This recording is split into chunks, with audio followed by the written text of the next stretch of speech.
Hello student, कक्षा 10 के लिए जैक बोर्ड टर्म 1 एग्ज़ाम 2022 और 2023 के लिए वेरी इंपॉर्टेंट क्वेश्चन आज की क्लास में हल करेंगे। तो चलिए देख लेते हैं।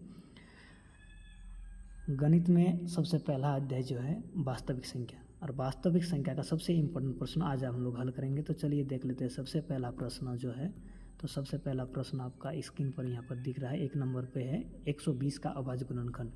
तो यहाँ पर 4 का ऑप्शन दिया है, इन्हीं में से कोई एक उत्तर होगा। ठीक है, तो उत्तर तो यहाँ पर आप लोग का लिखा है कि 4 नंबर होगा, लेकिन ये 4 नंबर उत्तर नहीं होगा क्योंकि ये गलत है। तो चलिए हम लोग देख लेते हैं इसका सही आंसर क्या होगा।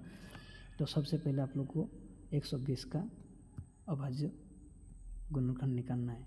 तो 120 का अभाज्य गुणनखंड होता है, पहले इसको 2 से काटेंगे तो 2 से कटने से 60 आएगा, और फिर इसको 2 से काटेंगे तो 30 आएगा, फिर इसको 2 से काटेंगे तो 15 आएगा, और 15 को हम लोग 2 से नहीं काट सकते, 3 से काटेंगे तो 5 होगा। तो यहाँ पर निकल गया, आप लोग देख सकते हैं।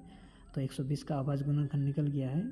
इसको हम लोग ऐसे लिखते हैं 2 × 2 × 2 × 3 × 5। तो ये होगा आपका सही आंसर। ठीक है, तो ये सही आंसर चलिए क्वेश्चन में मिला के देख लेते हैं क्या है।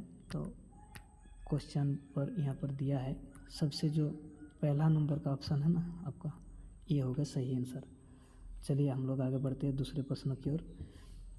दूसरे प्रश्न पर है कि अभाज्य गुणनखंड 2 × 2 × 2 × 3 × 3 का मान बोला है।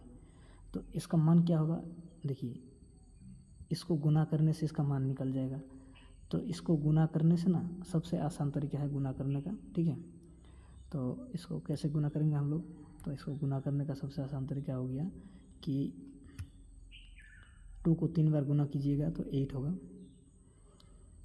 × 3 होगा तो क्या होगा 24 हो जाएगा, और 24 को 3 गुना करेंगे तो 72 होगा। ठीक है, अब 72 को 3 से गुना करने से क्या होगा 216 हो जाएगा। तो 216 आप लोग देख सकते हैं यहाँ पर नहीं है, 1 नंबर नहीं है, 2 नंबर नहीं है, तो ये नहीं होगा। ठीक है, 3 भी नहीं है, 4 भी नहीं है, तो इसका सही आंसर क्या होगा 216 होगा 2 नंबर का।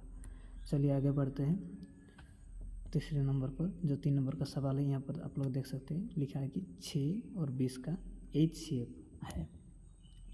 तो इसको निकालने का सबसे आसान तरीका है कि सबसे पहले आप लोग 6 का गुणनखंड निकाल लीजिए या अभाज्य गुणनखंड, तो 2 × 3 होगा। अब ये निकल गया, अब 20 का निकालिए। 20 का होगा 2 × 2 × 5, तो ये होगा 20 का। अब HCF क्या है, तो HCF दोनों में जो उभयनिष्ठ है ये हो गया आपका HCF। तो सबसे आसान तरीका है कि इसका 1 नंबर आंसर होगा। ठीक है, निकालने का। तो ये हो गया आप लोग का 3 नंबर का आंसर, और आगे का प्रश्न हम लोग हल करेंगे आगे की वीडियो में। तब तक के लिए सबको